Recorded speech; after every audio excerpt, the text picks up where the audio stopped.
This episode is brought to you by Merge Marketing for all of your needs on print, design, web page design, and security.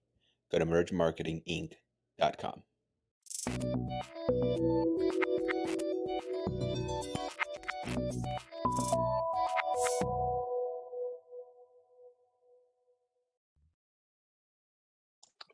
Hello, hello, hello. Welcome to Submerge Life. This is the podcast where we ask two simple questions. How are you submerging into life? And what's the journey that brought you here?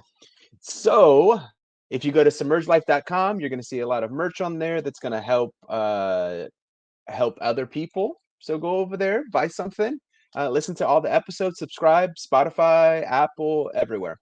So I have a very special guest today, like everyone else who's super, super special. Ladies and gentlemen, help me welcome Jennifer Thatcher. Hello, Jennifer. Hi, Tony. How Thanks are for you? We having finally me. connected. I feel like it's been 12 years trying to get this together. Right. Life's been crazy and busy. Yes, yes. And so I have you on here because I want to ask you the two questions. How are you submerging into life? What's the journey that brought you here? And I know that you have an amazing story and journey that you've been going through for the last few years. So I do want to jump into that. So how are you submerging into life? I am submerging into life by living my life on purpose. And for me, that means taking in children and opening my home to children in need. And James 127 is extremely passionate to me. And, Mhm. it says, I'm trying to remember how it starts. Oh, pure and genuine faith through God the Father is loving orphans and widows. So, God has Mhm. called me to love on orphans and open my home for them. I was blessed to be able to buy my first home 5 years ago. And ever since then, God has called me to open the doors because I have the room and space to do so. Mhm. So just to catch people up and in case they missed some of that, you do foster care. Is that Yes. correct? Is that how to describe it? Yes, I have opened my doors to children in care. I like to use the term children in care because I don't Perfect. find their identity in them being foster children. I find Uh-huh. my identity in being a foster mom because that is part of my identity. But I like to use the term kids in care. Perfect. So the kids in care, you welcome them into your home, you help them kinda navigate through life. So before we get into what that looks like just in general, um, where did it start for you? Because you're a single person with a child already, and for some people, Mhm. they're like, I can't do that, I'm not married or I already have a kid." Like, where did that come from, that desire to do this? So, growing up, I'm actually a third generation foster mom. So growing up, my grandparents opened their doors to kids in care, to foster children, and so did my parents. And about, I want to say 8 years ago, I went to a restaurant in Kingsburg, and one of my friends was sitting at the bar, and I was kind of curious to who she was with. So I was going to be nosy and stalk on Instagram and see who is that guy? He looks so familiar. And come to find out, he actually was my foster brother. Um, and I Wow. was able to reconnect with him. I messaged him on Facebook and asked how he was doing. And, he said that going through life was really hard. And my parents, the house that they had um, provided for him and the love and the care they had given him, that he always pushed against it, but it actually changed his life. And he knew that he was loved by them. And Mhm, so that was kind of the start of my journey, and then it just kept progressing over and over. I was leading, a singles ministry at Cross City at the time, and I kept running into people from the well who had fostered, and I was also kind of mhm, going back and forth to churches and friend groups, and I think within 2 weeks, I had met, like, 10 people, and I'm like, "Okay, I just bought my first home. God, there is no way you are calling me to open my mhm, home, to children in need. I am single, I can't do it. I have a 14-year-old." Well, she was 12 at the time. or no, younger than that even. So he was like, "You know what? I'm gonna see what this is about though and keep my eyes open and just weigh my options." So at the time I wanted to do residency at the well, and I filled out an application to do Mhm. residency, which is a biblical class that the well teaches. And I also decided to call around on foster agencies and just kind of see if a single mom could even do it because I had no idea. Um, and 10 days had gone by, and I'm like, "Okay, God, what do you want from me?" Like, I'm sitting here, I'm waiting, like, can I have an answer? And Mm. within that, like, seriously, I wanna say 10 minutes later, I got an email saying that they had lost my application to residency from the well. And then right after that, I got a call from, Valley Teen Ranch at the time saying that I could be a licensed foster mom within 3 months. So I'm like, "Okay, Wow. God, there's my answer." So I stepped in, not knowing at all what it was gonna entail. So, there's a lot of questions and a lot of different ways that I wanna go there. Let's start with, how long did it take for you it took 3 months for you to actually go through the whole system? Yeah. Yep, 3 And months, I then had to do 8 weeks worth of training. okay. What what was the response from your daughter like when you told her? Um, she just thought I was crazy, but she knows I am, so and she just said, "How are we gonna do it?" And we had a lot of questions and hard conversations before that did happen, and within the time I was doing courses, I just wanted to be open and honest with her and, share everything that I knew in my experience as, my parents taking in children as well. Mhm.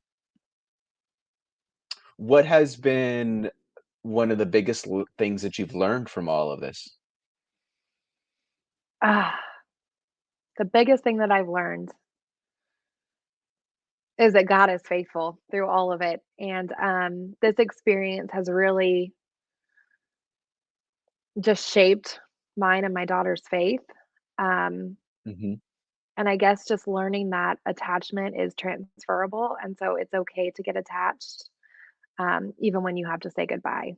Um, so I've learned so much. I've been doing trauma, lots of trauma training. I'm extremely passionate about the trauma brain. City Without Orphans actually just sponsored me to go to Memphis, Tennessee to become a cultivated connection facilitator. So I will be Mhm. training foster parents in parenting connections starting Nice. January. Yeah. That's awesome. So learning about the So, trauma brain has also been something. nice, nice. So you've been around, you've heard a lot of stories. What are some of the more powerful stories that you've heard um, in people that have become foster parents? I've actually experienced this in my own home. And I got a phone call and asked if I could take in a baby who had been no surrendered. So I had literally 24 hours to decide if I was going to say yes or no. And during that time, I was in a Bible study at Cross City on Genesis, and I have done many studies on Genesis. I mean, this was probably like the fourth one. So I'm very familiar with it. And the story was of Abram and Sarai when they couldn't have children. What did they do? They went and got Hagar pregnant to have a child, even though God had already promised Sarai a baby and Abraham. And so I was in the process of doing that Bible study and got the phone call, and I'm like, okay, I have to pray about this. I don't know what I'm going to do. My heart definitely Mhm. desires to have a baby. But as I was praying about it, I just remembered that story and that God was still faithful to them no matter what. And so I decided the most selfless decision to do is to actually say no. Um, because Mm. there's probably I was like, there's many of people praying for a baby, and I have not been praying for this, and I feel selfish if I were to say yes. So I went ahead and said no, And my worker was like, "Are you sure, Jen? I know this is what you wanted. Are you positive?" And I was like, "You know what? Someone else has been praying for this child." And, during that time, that story of Abram and Sarai, when they got Hagar pregnant, she had Ishmael. And Ishmael was a jackass, a donkey, like awful wild child. And Mhm. later in life, God was faithful and gave them Isaac. Well, I came to find out shortly after that the baby had been adopted and his name was Isaac. And I remember when I found that out, I just cried and I'm like, God, you are so faithful because knowing me, I probably would have raised an Ishmael. So it was an Wow, incredible, though, and powerful story. that is. So, how do you deal with attachment? Because I'm sure that's one of the biggest concerns for new parents, new foster parents, is how do you balance that? Because you're gonna have a child, you become attached, and then at some point you're probably gonna have to say goodbye. How did you deal with that? Well, I have now taken in 11 children into my home. So it was definitely a process, especially with from the first to the last. And to be honest, some kids you just don't attach to. And that is Mhm, real. There's some that you're like, I just don't know if I can do this. And then there's others that you just cling to.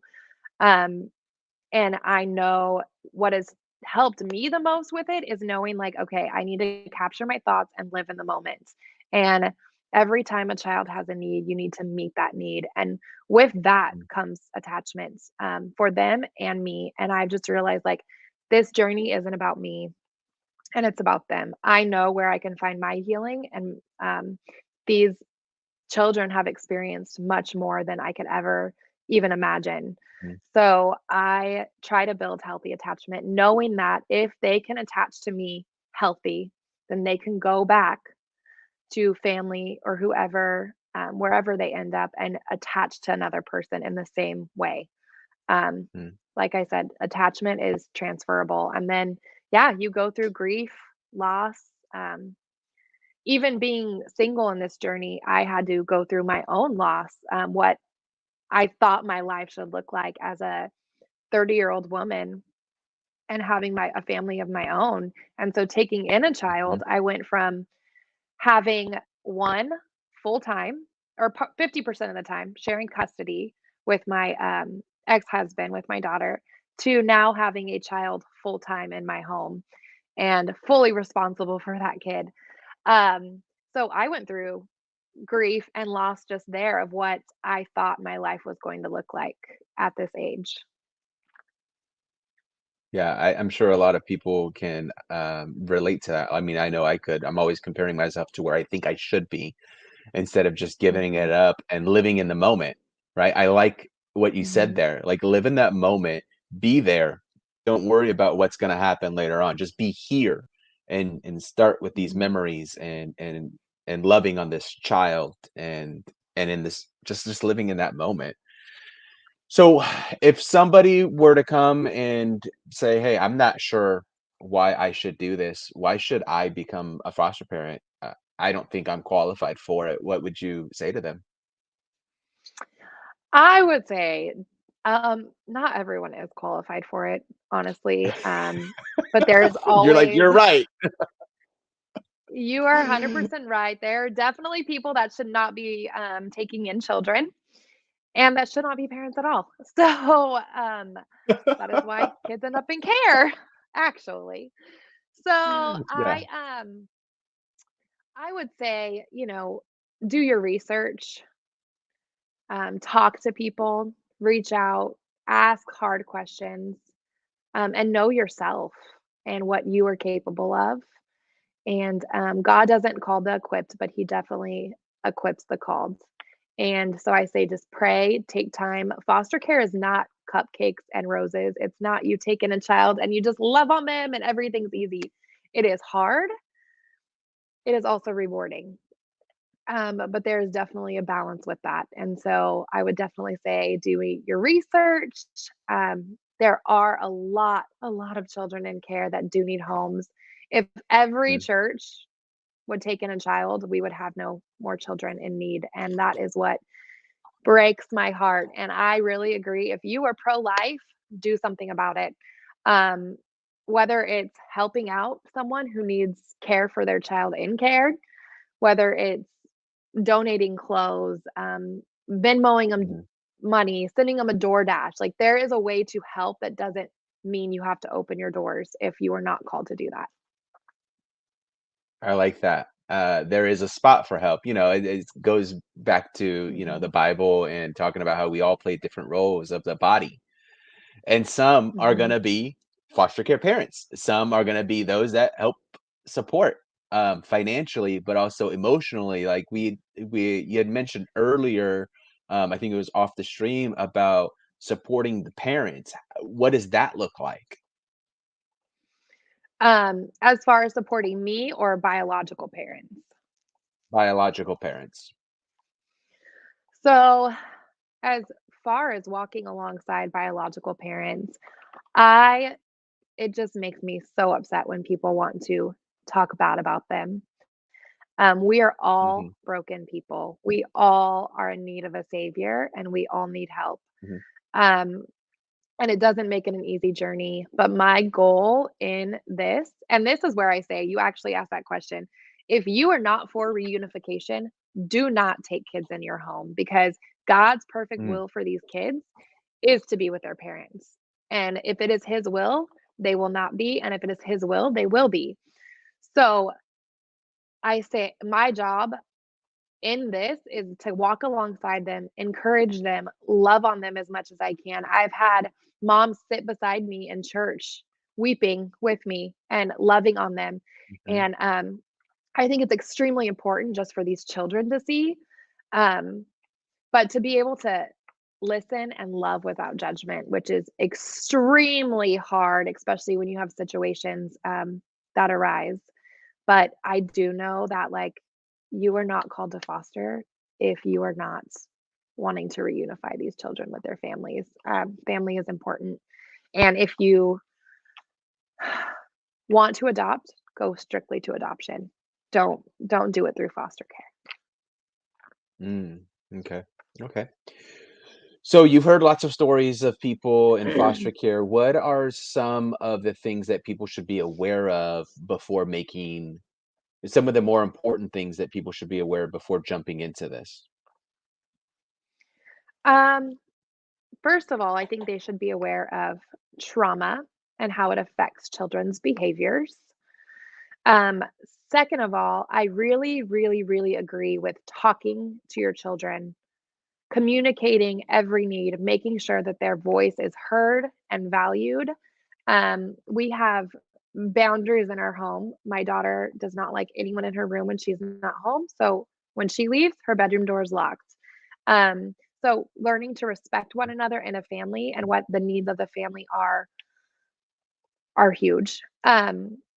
And then I would say doing the education, knowing that you can say that you don't want to take a child in that has been sexually assaulted, that has been trafficked, that has been abused, or that, Mm, has seen too much. But the reality is, when they enter into your home, you have no idea what they've experienced. And once you build connection and trust, it does come out because they will feel okay to share with you. Um, because I remember saying, like, I'm not going to take in a child that has been sexually assaulted. And I know many in care have been now, but before I was so naive not to not understand that you can't just say, I don't want a kid who's been sexually assaulted.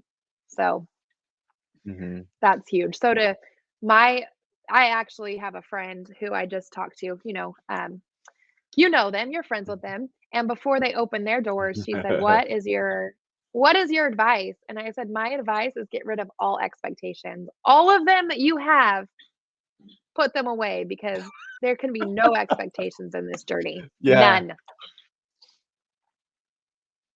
What was the biggest surprise that you've learned from this The biggest what? prize? Like, what was the biggest, like, aha moment? Like, "Oh, wow, I didn't expect that. That was great." Um, Honestly, watching my children internalize truth. Um, I had a little, I would say, elementary school child because I'm trying to definitely like protect their stories. Mhm. And I went Yeah. and visited him after he had moved out. And I remember sitting in the car and he's like, Jen, do you love me? And I said, of course, baby, I love you. And he said, and I know God loves me too.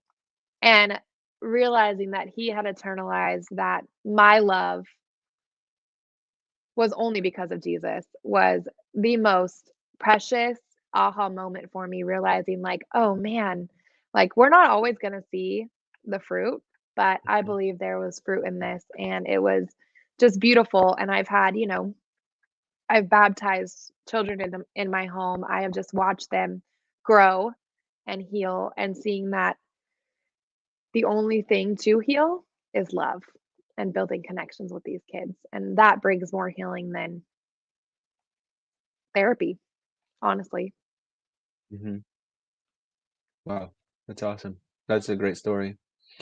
Um, so you've done foster care, right? A foster parent, and then you didn't do it for a little while, and then you jumped back into it. Mhm. Is that okay? Do you feel like you should have kept doing it, or do you think that there probably is some time where you do need to rest and refocus and Oh, that's a good question. I think if you're gonna do it, you better have a therapist lined up. It is hard. There is a lot of secondary trauma that comes from it, and okay. I definitely needed time to heal, take time away, build the relationship with my daughter. She also needed time to heal and just focus Mm, on our relationship. So I think that is okay. I think it is healthy to say no. I think mhm, it is healthy to know your boundaries, your limits, and what you need as a parent. nice. So what's next for, Jennifer? What's next? Well, I'm still waiting for that baby. My ovaries hurt. So, but I mean, what's next? you're gonna go to the conference, but, what's next in the aspect of foster care for you? Um, it's training. So I am now certified to be a facilitator. So I am going to be working alongside City Without Orphans in training foster parents and adoptive parents. And really, they have now changed the curriculum to where it's for any parents to help them Mhm, cultivate connections in their households. And they have a theology section where it links it to the Bible and so and then it has games to play along with it. So I would love to have teen moms come alongside and take the course and do the activities on the side with me, and just leave that open. If they want to come, they can, and if not, then they don't have to. But to be more hands-on with the community instead of just throwing pages at them and reading to them, I want to give them ways to help them succeed in their homes. mm, yeah. Where do you find the time to do all of this? How do you make all this time? The time. We all have 24 hours in the day, but you are busy. Like, you've got a child, you've got a business, you're loving on Mhm. these children. Where do you find that time? Well, I am extremely blessed. I only work 3 days a week. So, I am extremely blessed. I have an assistant who is amazing, and she helps me with all my stuff, but finding the time can be difficult, and learning to say no is also a thing. But as far as, like, courses that we're gonna be offering, there is childcare, which helps, and I am grateful for a community that's come alongside me and walked this journey with me. I also pay for childcare for my littlest and, my teenagers in school right now. So that definitely helps because then the days I'm off, I get to spend time, setting goals, figuring out finances, um, going to appointments, all that stuff. So, Is there anything that we haven't touched on that you feel like we need to talk about when it comes to becoming a foster parent? yes, there, like you asked Perfect, about let's time go. right now.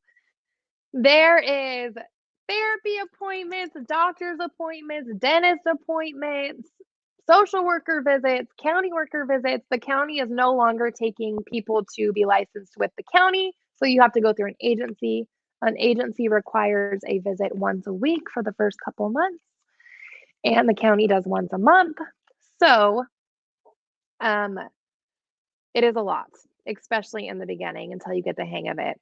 There's not just, like I said, taking in a child and loving them and it's all cupcakes and roses. There's a lot of paperwork, a lot of behind the scenes things that happen that people aren't aware of. And like I said, therapy appointments, making sure if the children need speech therapy, if they need physical therapy, if they need OT, making sure all those needs are met for these kids. Um, and I want to, the other thing too, I was talking about, reunification, and the county is broken system. It is extremely broken. And what they do for one, they will not always do for the other. So that's why I say when you go into this, you cannot have any expectations, but your mindset should always be wanting to reunify these children, and have the parents find healing. Not always is it safe for them to reunify, and like I said, that would be God's will in that, but walking alongside and loving without judgment is the only way, to bring people to Christ. Man, yeah, that's a lot. So, before we land this plane, because there's a lot of stuff in there, I mean, we could probably go on for days. How does someone go about and getting contact and starting this process? Like they're ready to jump in, they're ready to submerge into life and open up their homes, and they're like, "Oh, okay, we got to prepare. Okay, we're ready. We're gonna say yes to all the appointments. We're gonna say yes to going through the classes and learning this stuff. How do they go about doing it? What's the first step? The first step would be, I would say, even my first step was reaching out to City Without Orphans. Whitney Bunker Mhm. runs it. She's amazing. She can help walk you along the steps, even, and find the right agency that fits you.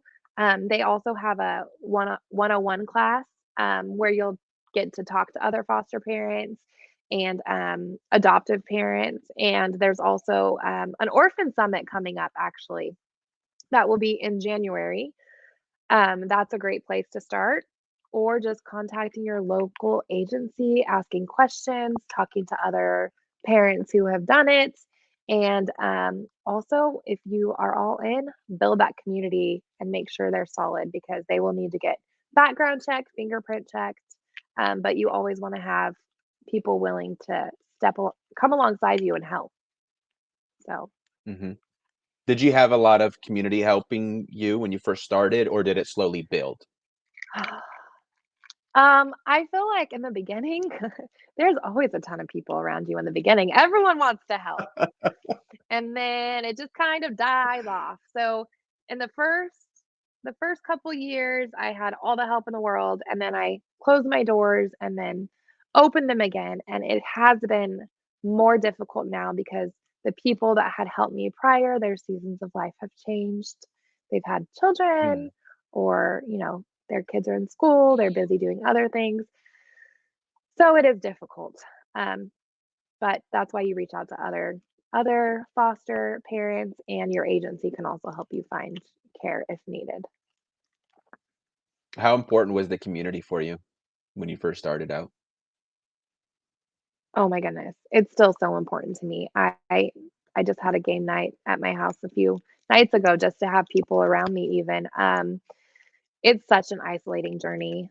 You're dealing with brokenness and really deep rooted brokenness, and your life's changing.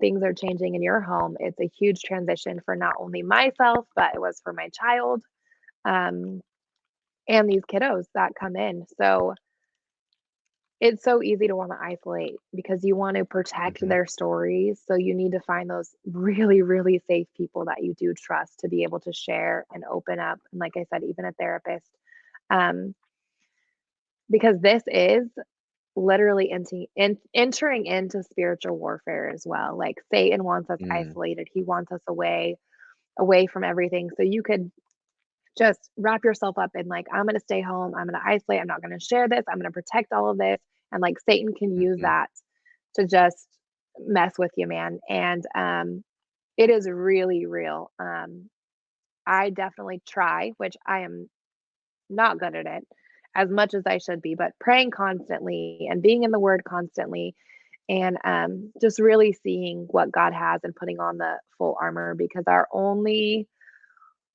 weapon is the sword. So we need to be up in his word and knowing it, because you realize, like, Jesus, that's how he came into our life. He died for our mhm, sins, and we are entering in and reflecting him in this journey when you open your doors to take in broken and um, enter into their sin, their family sin, the cycle that has generational curses, even like that have just continued, um, and the bondage that comes with it. And it's heavy, it's hard, and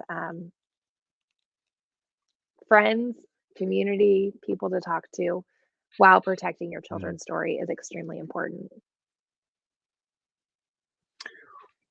So maybe I have a few more questions. What was the biggest change that you had to make internally or mentally, um, from old Gen to Gen today after having 11, kids? I am still learning, but it definitely is capturing my thoughts, holding them captive. What does Christ say about this? Being fully present with these children and meeting their needs. But it's a constant journey of learning every day how to be present, especially when there is one of me. God knew there couldn't be two of me in this world, though. So there is one of me, and there is only, yeah, there's Sorry, that was funny. one of me. Yeah.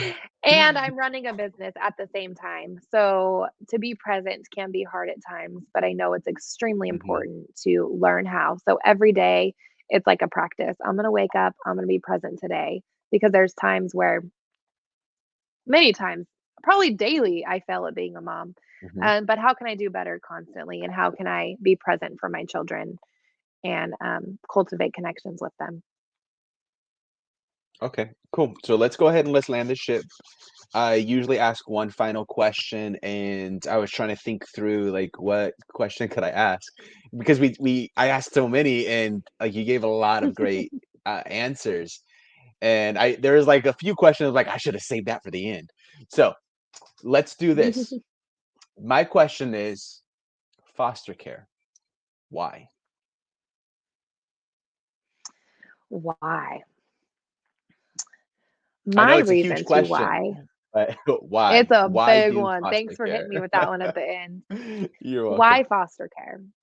I will go back to the verse that I stated in the beginning, James 1:27. Pure and genuine faith through God our Father is loving orphans and widows and not letting the world corrupt them. And for me, not letting the world corrupt me was not letting the world tell me, like, you can't do it. You're single. You can't do it. That's not what your life should look like at this age. I had so many people say that, and I wasn't about to let the world corrupt me. So if you are called to do it, go for it because it is extremely rewarding and there will be fruit, even if you don't see it. And we all reap what we sow. So let's help bring healing to these children's lives. And there's so Mm. much love to be given and so many children that need it. So I'm all for it and I'm rooting you on. If you ever need someone to talk to, I'm here. Awesome. So Is that's there why. anything that you wanna leave off with the listeners today? Or I feel like you said a lot, so Yeah. Obviously, I'm passionate about it. Um, yeah. I would just say there is a really good book actually, and it's called Reframing Foster Care Through the Lens of the Gospel. And I believe the Okay. guy's name is James Johnson. I could be wrong, but that book is incredible. So if you are thinking about it, I would say buy that book, open it up, and read what it says. And also, there's a Foster the Family um, book that just came out called Foster the Family, and my one of my friends, Jamie Flynn, wrote it. And I would say Hmm. friends, more of acquaintance. I follow her. I feel like I'm her friend, but um, and it's a really good book. I open it up and I still put it down because every time I cry. But those are really good books and ways to start. That's awesome. Well, thank you so much, Jennifer. I know you gave so much information for people out there that are thinking about this, and it is something that's super important, whether you're married or you're single, like yourself. And there is a role that everybody could play, even if it's not opening the home. Maybe it's supporting, having, being community for those that are doing it financially, emotionally, listening to the stories and honoring those stories and being somebody that someone like you could lean on. So thank you so much, Jennifer. I hope that you have a great day. And thank you for watching. Go to submergelife.com, subscribe for the next episode.